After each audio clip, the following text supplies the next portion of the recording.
ሰላም ጤና ይስጥልን ውድ የተከበራችሁ የኤማ ሚዲያ ቤተሰብ እና ተመልካቾች እንደምን አላችሁ?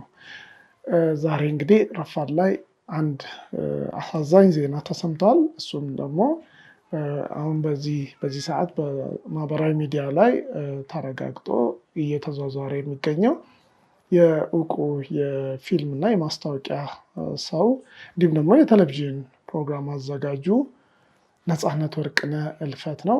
እንግዲህ ነፃነት ወርቅነህ ብዙዎቻችን እንደምናውቀው በተለያየ የኮሜዲ ነክ ስራዎች ላይ እና እንዲሁም ደግሞ በተለያዩ ምርጥ የመድረክ ስራዎች ላይ የቴሌቪዥን ፕሮግራም ታውቁታላችሁ ኢቢኤስ ላይ የቤተሰብ ጨዋታን እንዲሁም ደግሞ ከዚህ በፊትም በናሁ ቲቪ ላይም የልጆች የጥያቄና መልስ ፕሮግራም ላይም መሪ ሆኖ ለተወሰነ ጊዜ አገልግሎ ወደ ኢቢኤስ ተመልሷል። እንዲሁም ደግሞ እንግዲህ በማስታወቂያ ስራዎቹ ብዙዎቻችን እናውቀዋለን። ማስታወቂያ እሱ የሚሰራበት መንገድ ለየት ያለ ነው። ብዙ ሰውም በማስታወቂያ ስራው የሚያደንቀው ነው። እንግዲህ ነፃነት ወርቅነህ ዛሬ በሚያሳዝን ሁኔታ በድንገተኛ ህመም ህይወቱ አልፏል። እንግዲህ እኔ በጣም ነው የደነገጥኩት። ምክንያቱም ነፃነት ወርቅነህ በቀደም በቅርብ ስናየው ስለነበረ እንዲሁም ደግሞ ቲቪዎች ላይ በተለያዩ ፕሮግራሞች በተለያዩ ማስታወቂያ ስራዎች ላይ እንግዲህ እስከ ቅርብ ጊዜ ድረስ ኖርማል የሚባል ላይፍን እየኖረ የነበረ ማለትም ያው ረዥም ጊዜ አልታመመም እንደምናውቀው። እንዲሁም ደግሞ የህመም ምልክት ራሱ የማያሳይ ወዳጃችን ነበር። እንግዲህ በድንገት ዛሬ ረፋድ ላይ መሞቱ ተረጋግጧል። ኢቢኤስም ይህን ነገር እንግዲህ ለህዝቡ ይፋ አድርጓል። እንግዲህ ነፃነት ወርቅነህ የሶስት ልጆች አባት ነው። ያው እንደሚታወቀው ቤተሰቦቹ አሜሪካ ሀገር ነው የሚኖረው። ያው እንደሚታወቀው ነፃነት ትዳሩን አክባሪ ማለት ትዳር እና የሶስት ልጆች አባት የሆነው ጥሩ አባት ጥሩ ቤተሰብ የነበረ ሰው ነው። ለቤተሰቡም በጣም ታታሪ የሆነ ለስራውም ምንም ይሄ ቀረሽ የማይባል ጥንቅቅ ያለ ስራ የሚወድ ሰው ነው። አጋጣሚ ሆኖ እኛም አብረን በሰራንበት ወቅት እንግዲህ ነፃነት ወርቅነህ ፐርፌክሽኒስት የሚባል ወይም ደግሞ ነገሮችን ጥንቅቅ አድርጎ ከሚሰሩ ሰዎች መሃል ነፃነት ወርቅነህ ራሱ በፊልሞችን እና በማስታወቂያዎች ላይ ራሱ ዳይሬክት በማድረግ ነው። በተለይ የሚዲያውን ስራ በጣም በማቅለል ነው የሚታወቀው። ማለት ነገሮችን የሚዲያው ባለሙያ በተለይ ከካሜራ ጀርባ ያለው ባለሙያ እንዳይቸገር አድርጎ ነገሮችን አቅልሎ የሚሰራ ሰው ነው። እንግዲህ ነፃነት በዚህ ሰዓት መሞቱ ተሰምቷል፣ ህይወቱ ማለፉ ተሰምቷል።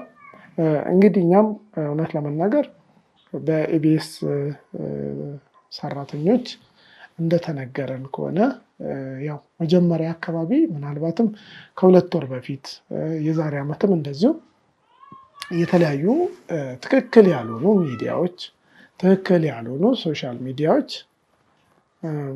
መሞቱን ሲዘግቡ ነበር ከአመታት በፊት። አሁን ግን ይሄ ግን ተረጋግጧል። እኛ ጠዋት ይህንን መረጃ ከሰማን በኋላ ወደ ኢቢኤስ ሰራተኞች እና ወደ ኢቢኤስ ባልደረቦች ለመደወል ሞክረን ነበር እና አሁን ላይ የወጣው መረጃ እንግዲህ ህይወቱ ማለፉን እና የሞተበትም አጋጣሚ ድንገተኛ እንደሆነ ተረጋግጧል ማለት ነው። እንግዲህ በዚህ አጋጣሚ የነፃነት ወርቅነህ ቤተሰቦች እንዲሁም ደግሞ ወዳጆቹ፣ አድናቂዎቹ እንዲሁም ደግሞ በስራ አጋጣሚ አብራችሁ የሰራችሁ ሁላችሁ መጽናናትን እንመኛለን። እንዲሁም ደግሞ እንግዲህ የነፃነት ወርቅነህ ነፍስ ይማር እያልን እውነት ለመናገር አንዳንድ ጊዜ ሰው እስካሁን ድረስ እስከዚህ ሰዓት ይህን ዜና እስከምንሰራ ሰዓት ድረስ ብዙ ሰው አላመነም።